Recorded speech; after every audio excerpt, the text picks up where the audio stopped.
Ir ten yra tikrai pluralizmo daugiau. Amerikos demokratija tikrai nėra ideali. Bet ten nuomonių įvairovė yra. Ir mums dar iki jų labai toli. O mes esam provinciali tauta, sunaikinusi inteligentiją, nustumusi į pakraščius. Ne visada aš su Vytautu savo kolegą kitu sutinku Radžvilu, kad mes praktiškai inteligentai esam marginalizuoti. Jeigu aš apibrėžiu normaliai, aiškiai, kas yra socialdemokratija, svarbu, kad apibrėžtume, sutartume, kas tai yra, taip? Ir tada aš galiu būti grynas. Pasakyti, kad aš ne marksistas ir esu prieš klasinę kovą, prieš revoliuciją ir taip toliau. Ir aš tada galiu būti grynas socialdemokratas. Man tai nemaišo. Bet yra paradoksas, kad dešinieji prieš rinkimus sukairėja. Ir tada elektoratas pasimeta ir visi kalba kairiųjų kalba. Visi labai teisingai kalba. Mokesčių. Kas iš Lietuvos elito žino, kad progresinius mokesčius sugalvoja ne socialdemokratai, o Amerikos kongresas, kuris maždaug 1903 metais įvedė progresinius mokesčius. Jie jau 19 amžiaus pabaigoje bandė, bet nepavyko. Ir idėja yra kokia? Kad turtingesni žmonės turi labiau prisidėti prie viešojo sektoriaus išlaikymą. Bet iš kitos pusės, aišku, kad tai yra teisingumo principas, tai jis daugiau yra kairysis. Tik tiek, kad dešinieji, pavyzdžiui, vakaruose, Britai, Amerikonai, Vokiečiai, dešinieji, nenaikina progresinių mokesčių. Dar daugiau. Buvo dviejų rinkimai. Jungtinėje karalystėje vienas konservatorių think tankas sugalvojo, kad reikia įvesti proporcijas. Proporcijai tai yra visiems vienodas procentas, nepriklausomai nuo pajamų. Ta patį bandė padaryti vokiečių krikdemai. Jų būsimasis numatytas finansų ministras išėjo su pasiūlymu. Plokšti mokesčiai, tai yra vienodas mokesčių tarifas ir neturtingam, ir turtingam. Žinot, kas atsitiko? Krikdemai vokiečių turėjo išimti iš sąrašo tą žmogų. Rinkiminio. Jis buvo numatytas nuo krikdemų partijos. Ir dėl to tuo metu socdemai gavo daug palyginus balsų. Ir buvo didžioji koalicija beje.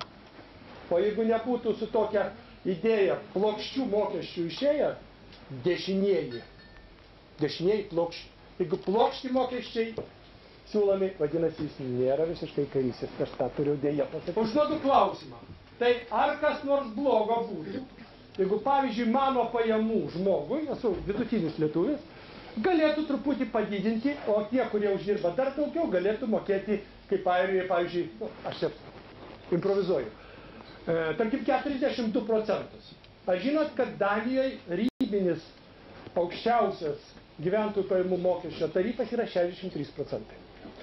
Tai jeigu mes pabloginom neturtingų žmonių padėtį, tai kodėl negalim paprašyti turtingųjų, prisidėkit prie šitos valstybės išlaikymo. Tiesiog žmonių kalba, be jokios ideologijos. Būkit žmonės, valstybė iš tikrųjų finansiškai labai blogoje situacijoje. Girdėjo tokį prašymą? Beje, socdemai galėtų tą užduoti klausimą. Krizės laikotarpiu, jeigu jau kėlė pelno mokestį nuo 15 iki 20, mano supratimu tai buvo klaida, bet tada padiferencijuoti. Mažučiam, silpnučiam, sakysim, 10%, o jau tie, kurie išgyvena, ką jūs manot, šiandien visi negauna pelno. Yra tokių firmų, kurios puikiai šiandien gyvena. Tai jiems galima mokėti 20. Sutinkat? Jeigu gyveni blogai ir tavo pelno masė sumažėjo, tai tu mokestį moki mažesnį. Verslo mokestį, tai yra pelno mokestį. Beje, Amerikoje ir verslo mokesčiai yra progresiniai. Mano mintis buvo tokia, kad apskritai tą visą mokesčių lygį prieš krizę kelti, Keitso požiūriu buvo neteisinga. Jeigu nežinai, ką darai, medicinoje koks galioja principas, nedaryk nieko. Svarbiausia nepakenkti. Masinis gąsdinimas, mokesčių kėlimas krizės akivaizdoj sukėlė tokį sprogimo. Toje grynas individualizmas negali nugalėti socialdemokratijos arba holizmo. Tiesiog negali. Argumentų lygmenyje. Labai skiriasi tos dvi filosofijos. Dar kartą sakau, individualistai iš tikrųjų tiki tik individo egoizmu, jo racionalumu, kad jis siekdamas savo privačių tikslų atneša gėrį ir visuomeniai, o kairysis ne, sako, kad reikia siekti ne tik savojo gėrio, bet ir viešojo gėrio ir kad nebūtinai darydamas gerai savo, padarai ir visuomeniai.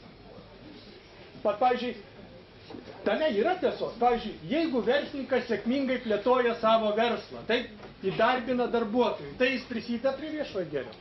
Stebė. Bet to maža.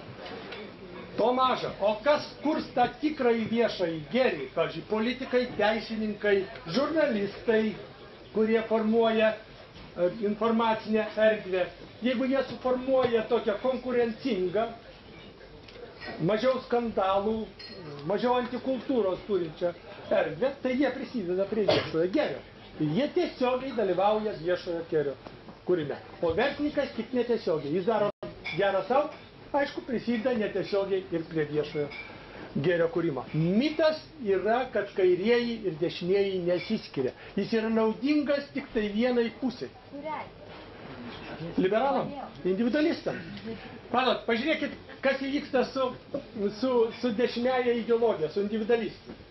Reiškia, jeigu paimti gryną individualizmą, vat jūs apie grynumą uždavėt klausimą. Grynas individas nepripažįsta valstybės.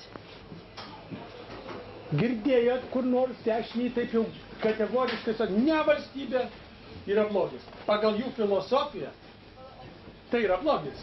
Kam yra reikalinga valstybė ir iš ko jį gyvena? Iš mokesčių. Vadinasi, mūsų visuomenėje, kaip ir bet kurioje kitoje, mes diskutuojam, ko mes norim iš valstybės. Reikia nemokamų poliklinikų, reikia nemokamą aukšto mokslo. Matau, kad nieks neužduos klausimą šitą.